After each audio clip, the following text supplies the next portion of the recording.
How's it going? I'm Paddy Cummins and you're welcome to my Mandolin Basics course here on the Online Academy of Irish Music. I'm going to teach you over the next 18 lessons about how to play the mandolin from the very beginning if you've never played before. So if you're a complete beginner, this is the course for you. I'm going to start by introducing the fundamentals of how to play the mandolin in this first lesson. So let's start by tuning up. Here's 4 strings, 8 strings of course, it's 8 strings but each string is doubled up. And the first 2 are called G, so let's tune the G.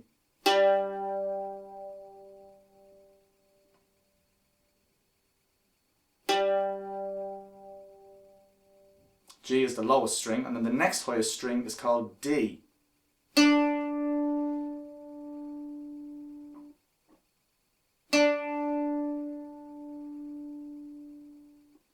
Next we have A.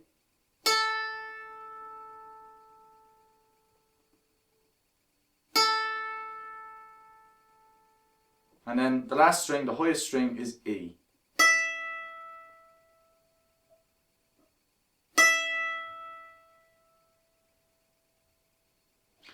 So, it's important that you learn to hold the instrument correctly before you start playing. So, with the right hand, the hand that you hold the plectrum in, make sure, firstly, that you don't play too close to the bridge. The bridge is this thing here. You want to be playing somewhere around the sound hole. Not exactly over the neck either. You want to be playing somewhere in the middle. If you play too close to the bridge, you get a very thin sound, which sounds like this.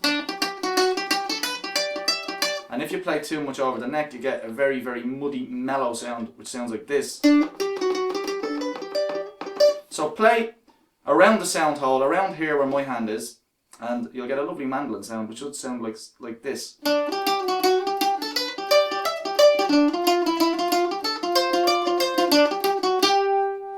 It gives the strings more resonance if you play over the sound hole.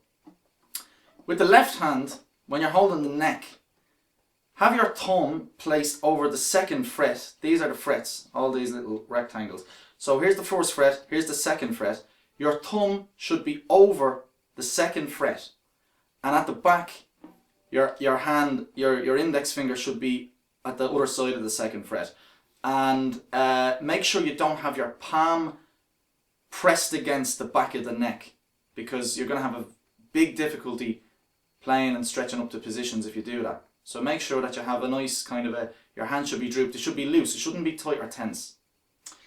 When it comes to holding the plectrum, don't hold the plectrum too tight, don't grasp it. If you can see your fingers, if you see white on your fingernails from clasping it too hard, then you're putting too much tension on it.